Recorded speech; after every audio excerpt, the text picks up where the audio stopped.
নমস্কার, শুরু করছি ঘোষালনামা। আপনাদের সঙ্গে রয়েছে আমি ইন্দ্রাণী, আমার সঙ্গে রয়েছেন মুখ্য রাজনৈতিক বিশ্লেষক জয়ন্ত ঘোষাল। এবার যে খবরের দিকে নজর রাখবো, বিহারে রাহুল গান্ধীর ভোটার অধিকার যাত্রা চলছে এবং সেই যাত্রাতে তৃণমূলের দুই প্রতিনিধিকে পাঠানো হয়েছে, ইউসুফ পাঠান এবং ললিতেশ ত্রিপাঠী। তারা তৃণমূলের তরফ থেকে সেখানে গেছেন এবং রাহুল গান্ধী, তেজস্বী যাদব তো রয়েছেই। আমি এই বিষয়টা নিয়ে জয়ন্তদার কাছে জানতে চাইবো, জয়ন্তদা, তাহলে কি এই যে ভোটার অধিকার যাত্রা, এখানে বিরোধী জোট ইন্ডিয়া ব্লক তারা আরো সংঘবদ্ধ হয়ে কি বার্তা দিতে চাইছে, কি বলবেন?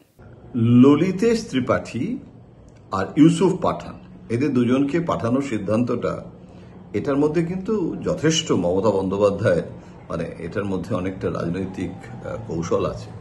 প্রথম কথা হচ্ছে যে বাঙালি কাউকে না পাঠিয়ে বিহারের নির্বাচন হিন্দি বলয় নির্বাচন, এবং তার মধ্যে ইউসুফ পাঠান গুজরাট মুসলিম সমাজের প্রতিনিধি, বঙ্গ সন্তান নয়, তার ফলে বাংলার বাইরে এটাও তো দেখানো হচ্ছে যে তৃণমূল কংগ্রেস যদিও বাংলার জন্য আন্দোলন করছে, সেই আন্দোলনটা কিন্তু করছে বাঙালির আইডেন্টিটি সুরক্ষার জন্য, প্রোটেকশনের জন্য।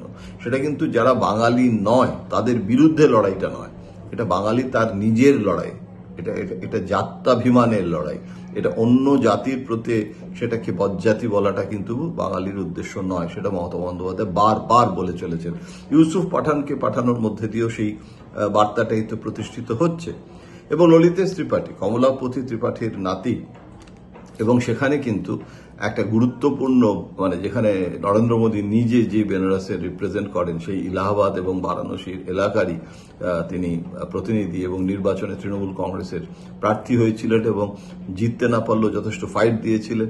এবং সেই ব্যক্তিকে আবার নতুন করে একটা গুরুত্ব দেওয়া, অর্থাৎ অল ইন্ডিয়া তৃণমূল কংগ্রেসের যে আইডেন্টিটি তার মধ্যে রাখা, সেগুলোর মধ্যেও কিন্তু একটা কৌশল আছে। আর বিহারের নির্বাচনে তেজস্বী লালুর যে হিন্দি রাজনীতি, সেই রাজনীতির সঙ্গেও তো ললিতেশ ত্রিপাঠীর রাজনীতি মিল খায়।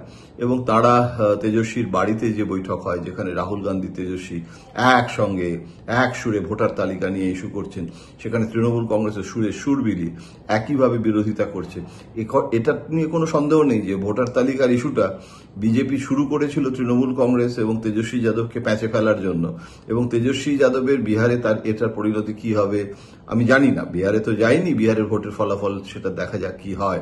কিন্তু পশ্চিমবঙ্গে এর প্রভাব যেটা পড়েছে, এবং মমতা বন্দ্যোপাধ্যায় একদম সঙ্গে সঙ্গে ইস্যুটাকে যেভাবে করায়ত্ত করেছেন, তাতে কিন্তু এখন বিজেপিকে উল্টে ডিফেন্সিভ হয়ে বারবার ব্যাখ্যা দিতে হচ্ছে যে আমরা কিন্তু ভোটার তালিকার যে সংশোধন, নিবিড় সংশোধন এবং পরিযায়ী শ্রমিকদের ব্যাপারেও কিন্তু আমাদের অ্যাটিটিউড বাংলা বিরোধী নয়, আমরা বাঙালি বিরোধী নই। এই সমস্ত কিন্তু বিজেপিকেই এখন, খোদ নরেন্দ্র মোদীও সেটা বারবার এবারে শেষ যে দমদমের জনসভা সেখানেও পরিষ্কার করেছেন।